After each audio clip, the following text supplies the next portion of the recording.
घर की बेटी, बेटियां किसी से कम नहीं। कहानी एक ऐसी माँ की जिसके सपने और लालच इतने बड़े थे कि उसने उसे पूरा करने के लिए अपनी सगी बेटी को भी नहीं बख्शा। अरे मेरी प्यारी बिटिया रानी, सारा दिन इतने डिजाइनर कपड़े सिलती है। ये तो हाई क्लास के लोग पहनते हैं ना बेटा। हाँ माँ, तभी तो इनके सिलने के लिए मुझे इतने अच्छे पैसे मिलते हैं। देखो माँ, अगले महीने घर में रंगीन बड़ा टीवी लगवा दूंगी। हाँ। अरे जीती रहे बेटा। वैसे कोई ऐसा काम कर जिससे एक बार में ही ढेरों पैसे आ जाए। आने को तो इसमें भी अच्छी कमाई है माँ, लेकिन एक दिन में एक ही कपड़ा सिलो तो आराम भी है ना। वैसे क्या करना है माँ इतने पैसों का?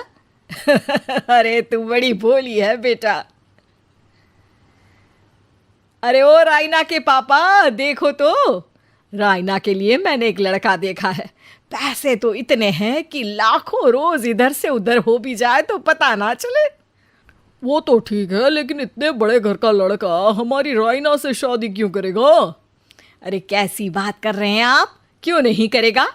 अरे करेगा ना, कमी क्या है हमारी रायना में? अच्छा, फोटो तो दिखा दो, कैसा है लड़का? कहीं ऐसा ना हो कि कोई बूढ़ा निकले। अरे थोड़ी सी उम्र में बड़ा लड़का कोई बूढ़ा नहीं होता। ये देखो। फोटो किसी लड़के की नहीं बल्कि एक आदमी की थी। ये क्या बकवास है? कौन है ये? इसके बेटे की फोटो दिखाओ। जी ये वो लड़का ही है। अरे साधना, तुम सगी माँ हो या सौतेली? अरे पैसा रहेगा तो राज करेगी ना। मेरे जीते जी मैं अपनी बेटी की शादी इतने बूढ़े आदमी से बिल्कुल नहीं करूंगा। जब मैं अपनी बेटी के लिए लड़का पसंद नहीं कर सकती तो मेरा इस घर में रहने का अधिकार ही नहीं है।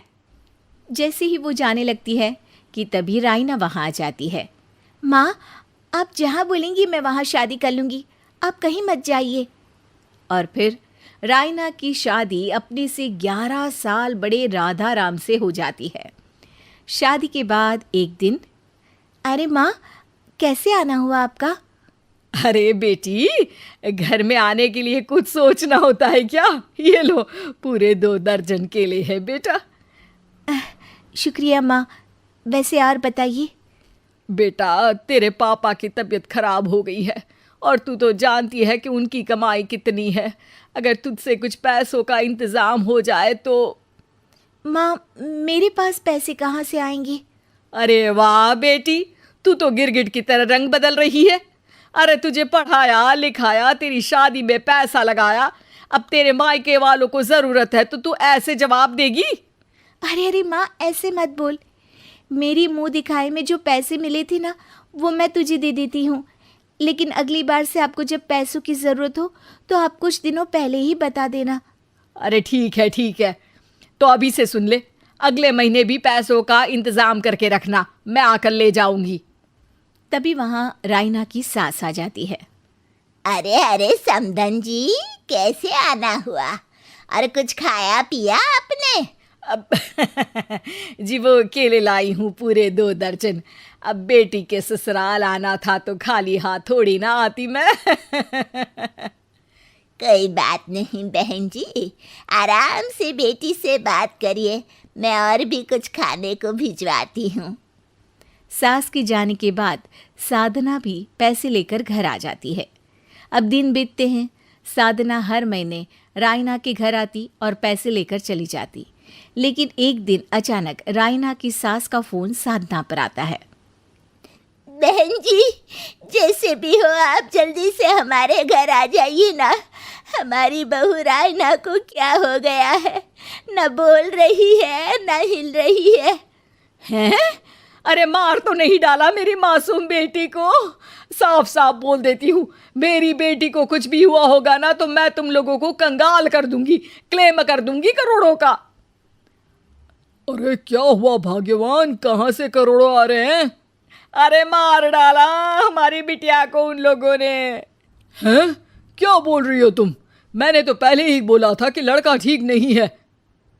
दोनों रायना के घर पहुंचते हैं, जहां रायना का पति कहता है, अरे अरे आप डरिए नहीं, डॉक्टर ने कहा है कि वो अब खतरे से बाहर है। अरे पर वो खतरे में गई क्यों? अरे क्यों मेरी लड़की को मारने की कोशिश की गई? अरे वकील करूंगी बड़े से बड़ा और सबको सड़क पर ले आऊंगी। अरे सौम्या की माँ में इतनी हिम्मत है कि वो अपनी बेटी को पाल ले। रास्ते में ले आऊंगी तुम लोगों को। हाँ। अरे माता जी, लेकिन डॉक्टर की बात तो सुन लीजिए।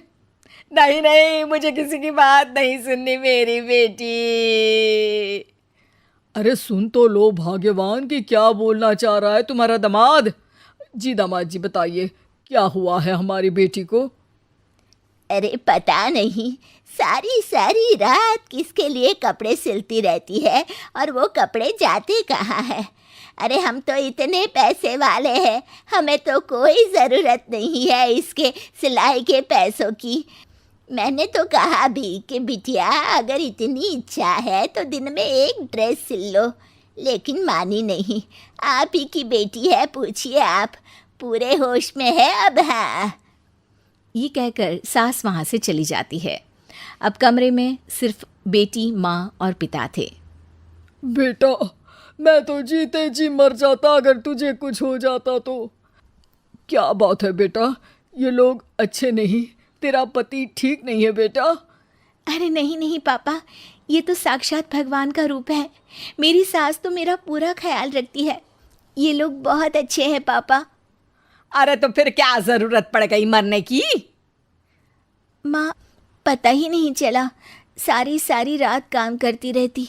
आपको पैसे भी तो देने थे, लेकिन ये नहीं पता था कि सेहत खराब हो जाएगी।